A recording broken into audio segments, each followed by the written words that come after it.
발표 시작하겠습니다. 저희는 노션에 간단히 정리를 했는데요. 정리할 시간이 그렇게 많지 않아서 여기다 하게 되었습니다. 프로젝트 목차는 다음과 같습니다. 먼저 프로젝트에 대해서 간단히 설명을 하고, 프로젝트를 왜 했는지, 그리고 어떻게 했는지, 어떤 문제가 발생했고, 어떻게 해결했는지, 그리고 결과가 어떻게 되는지, 후기가 어떻게 되는지를 차례대로 설명해 보겠습니다. 앞 조와 동일하게 프로젝트 시나리오가 있는데 간단하게 읽고 넘어가겠습니다. 1번 위치에서 로봇이 스폰되고 2번에서 로봇이 음식을 받아오고 5초간 대기한다는 터미널에 메시지가 뜨게 되고요. 3번, 4번, 5번 차례대로 손님들에게 음식을 서빙합니다. 서빙하면서 웨이포인트 도달하고 지금 거기를 향해서 주행하고 있다는 메시지도 뜨게 프로그래밍을 해놨습니다. 서빙 완료 후에 6번 위치로 식기류를 수거해 오는 미션을 진행했습니다. 그러면 이 시뮬레이션 프로젝트를 왜 했는지 이유가 중요하겠죠. 시뮬레이션을 활용했을 때 얻을 수 있는 장점이 되게 많기 때문에 시뮬레이션을 활용한 프로젝트를 진행했다고 생각해 주시면 될 것 같습니다. 설계하고자 하는 시스템을 실제로 구현하는 데 발생하는 시간과 비용을 줄일 수 있는 건 당연하고, 문제가 발생했을 때 안전한 환경에서 문제를 사전에 발견하고 해결할 수 있습니다. 실제 로봇을 주행하고 했을 때 사고가 나는 것보다는 시뮬레이션 환경에서 한번 돌려보는 게 훨씬 안전하겠죠. 또 다양한 환경에서 적용해 볼 수 있습니다. 저희가 하는 카페 환경이 아니더라도 저희가 모델을 알거나 월드를 알고 있으면 그 환경에 맞는 시뮬레이션들을 여러 번 비용과 시간을 줄여가면서 시도해 볼 수 있습니다. 또 효율적인 알고리즘 검증이 가능해서 디버깅과 문제를 해결하는데 되게 효율적이기 때문에 시뮬레이션을 사용한 프로젝트를 진행했습니다. 프로젝트를 진행한 방법을 설명하겠습니다. 슬램, 매핑이죠. 그리고 로컬라이제이션, 내비게이션, 그다음에 스테이트 머신을 사용한 웨이포인트를 따라가는 컨트롤 부분 4개로 나뉘었습니다. 슬램은 이제 재근님이 원래 담당을 하셨다가 저도 나중에 같이 하게 됐는데요. 매핑할 때 G매핑 패키지를 사용해서 좋은 맵을 만들기 위해서 김프를 활용해서도 이미지를 편집도 했습니다.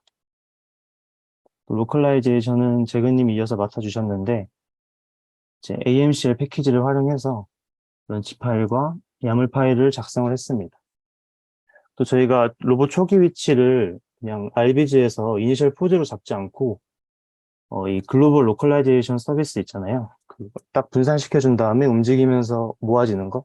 그거를 활용해서 코드를 추가해 보려고 했는데 이게 최종적으로 잘 되진 않았습니다. 하지만 이따가 문제 해결 과정에서 추가적으로 설명을 드리겠습니다. 내비게이션은 재훈님이 맡아주셨는데요. 이거 이제 다이나믹 리컨피규어를 사용한 화면이고 이걸 사용하면서 파라미터들을 많이 수정하고 그 파라미터들을 관리할 수 있는 파일들을 작성했습니다. 이제 코드 작성은 제가 맡았는데요. 스테이트 머신 앞 조들과 동일하게 스테이트 머신을 활용해서 웨이포인트를 따라 주행하는 주행 코드를 작성했습니다. 이런 식으로 역할을 분배하고 Git 버전 관리는 저희는 기능별로 브랜치를 나누어서 매핑 로컬라이제이션, 내비게이션 인바이런먼트, 드라이브 파이썬 3개의 브랜치로 관리를 하고 커미트에 PR을 하면 제가 이제 메인에서 멀지를 하고 멀지를 다 하면 브랜치를 삭제하는 방식으로 헷갈리지 않게 버전을 관리했습니다. 이제 프로젝트를 진행하면서 발생한 문제와 어떻게 해결했는지를 설명해 드리겠습니다. 먼저 매핑에서는 처음에 이제 획득한 맵과 실제 월드가 조금 다르더라고요. 여기 밑에 왼쪽이 저희가 G매핑으로 처음에 했던 맵이고 오른쪽이 수정을 한 맵입니다.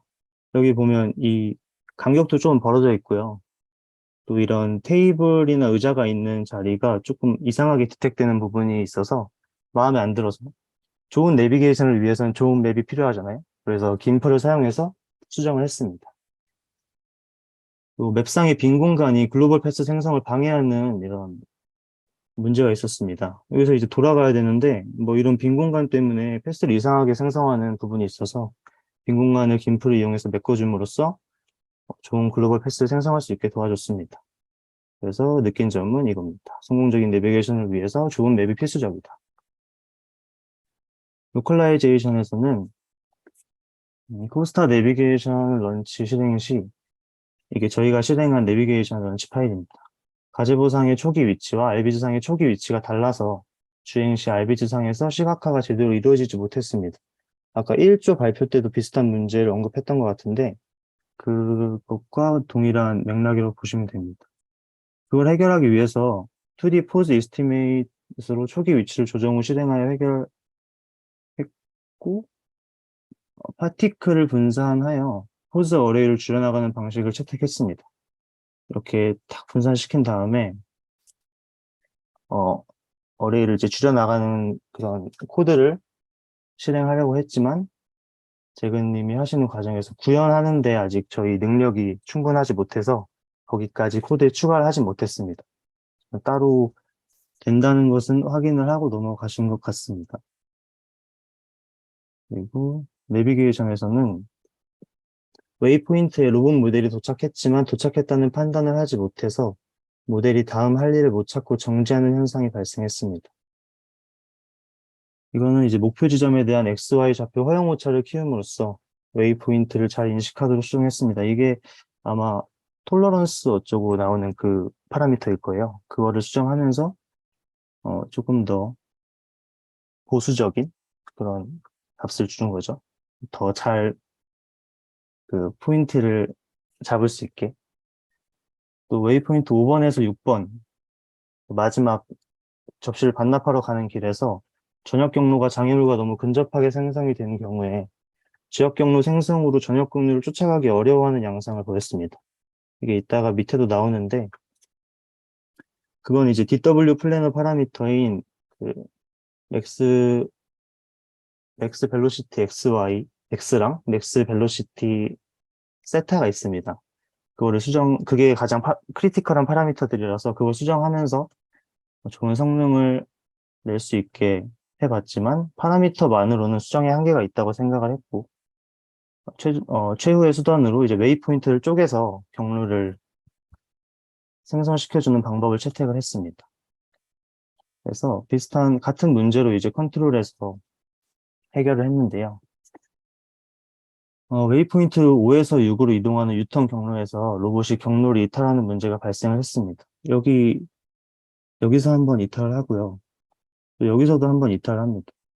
얘가 보면 원래 빨간색 그 로컬 플랜이 이렇게 쭉 뻗어나와 있다가 이쪽 영역만 가면 얘가 갑자기 죽어버리고 막 뺑글뺑글 돌거나 아니면 그냥 여기서 천천히 왔다 갔다 하면서 가는 경우가 있었습니다. 파라미터로 완주를 하는 것까지는 성공을 했지만 저희가 원하는 성능을 내는 파라미터 수정을 하지 못해서 저희는 소프트웨어적으로 그냥 해결을 했습니다. 웨이포인트 리스트를 늘렸습니다. 원래 이제 5개가 끝인데 사이에 늘려서 여기 하나, 둘, 세 개를 더 늘렸습니다. 그래서 실제로 메시지가 나오는 영역은 똑같이 했지만 이제 좀 숨어있는 웨이포인트를 저희가 심어준 거죠. 근데 이거를 원래는 하고 싶지 않았습니다. 왜 그러냐면 알비즈 상에서 글로벌 패스가 끊겨 보이게 하고 싶지 않았고 또 뭔가 원래의 목적에는 조금 위반되는 걸 하는 게 아닌가라는 생각이 있었지만 최종적인 프로젝트 수행 목적 달성을 위해서 이런 방법을 채택했습니다. 여기까지 문제를 해결하고 발생한 문제가 뭐였고 어떻게 해결했는지를 설명드렸고요. 프로젝트 결과를 잠깐 보겠습니다. 영상 편집을 제대로 못했어요. 그래서 이게 그냥 원래 영상인데 보면서 빨리빨리 넘기면서 한번 보겠습니다.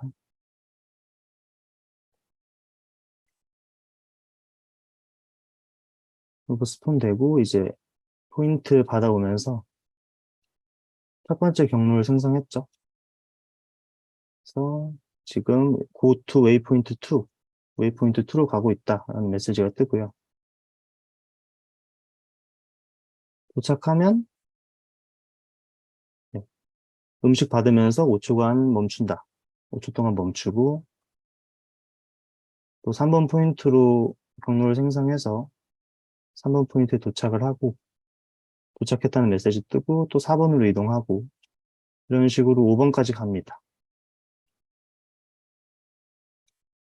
영상 편집을 제대로 못한 점 사과드리겠습니다.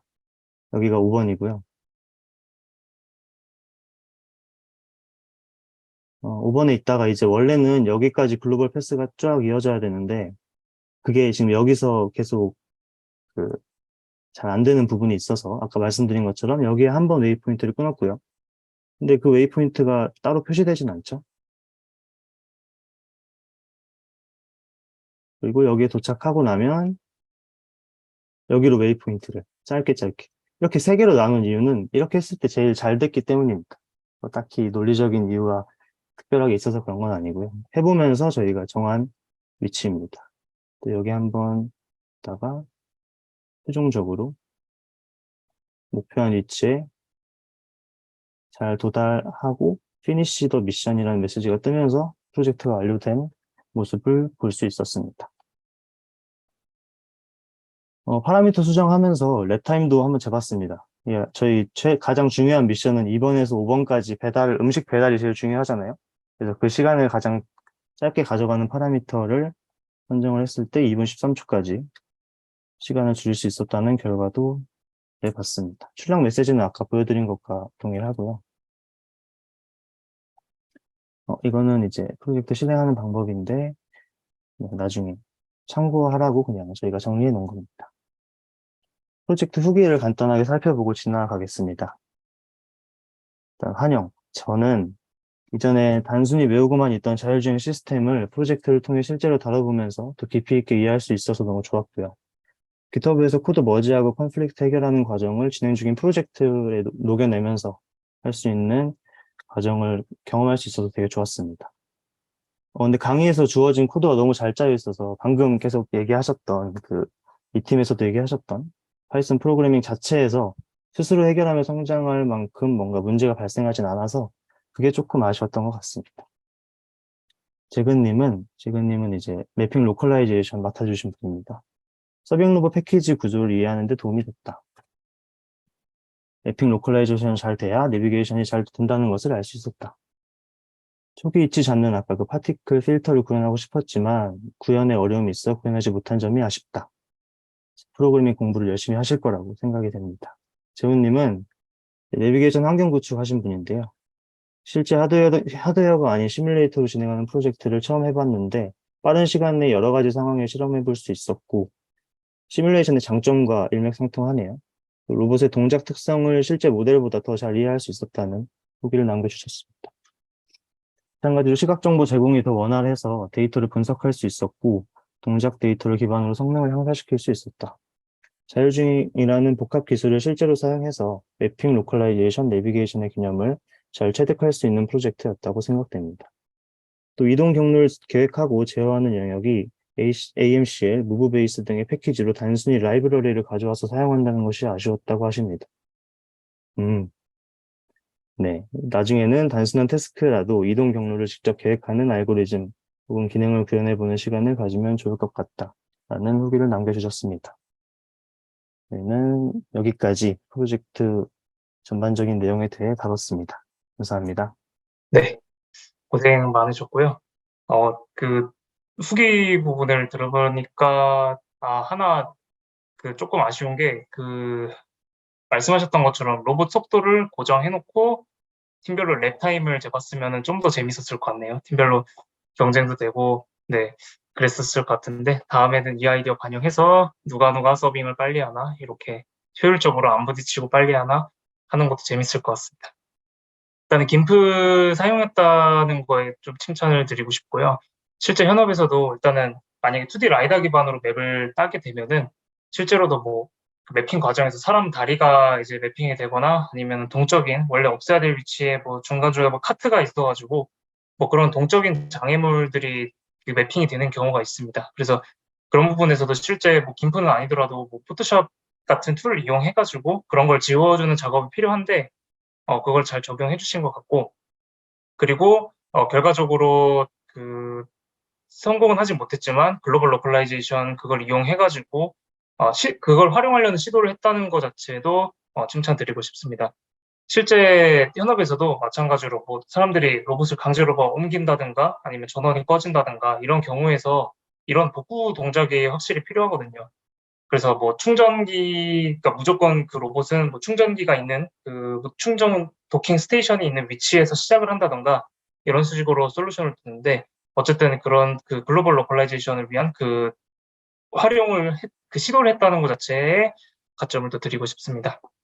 그리고 영상을 보니까 일단 로봇이 너무 벽을 따라갔던 것 같더라고요. 그래서 이전 팀은 그런 부분에서 어느 정도 잘 하셨던 것 같은데 그 코스텀 관련된 파라미터 이거랑 이제 패스 플래닝 관련된 파라미터가 수정이 좀 필요해 보였고 이 부분은 나중에 이게 코드가 공유가 되는지 모르겠지만 다른 팀들 파라미터를 어떻게 세팅했는지 직접 그 파라미터 수정하셨던 분이랑 얘기를 하셔가지고 실제 적용을 한번 해보셨으면 좋을 것 같습니다.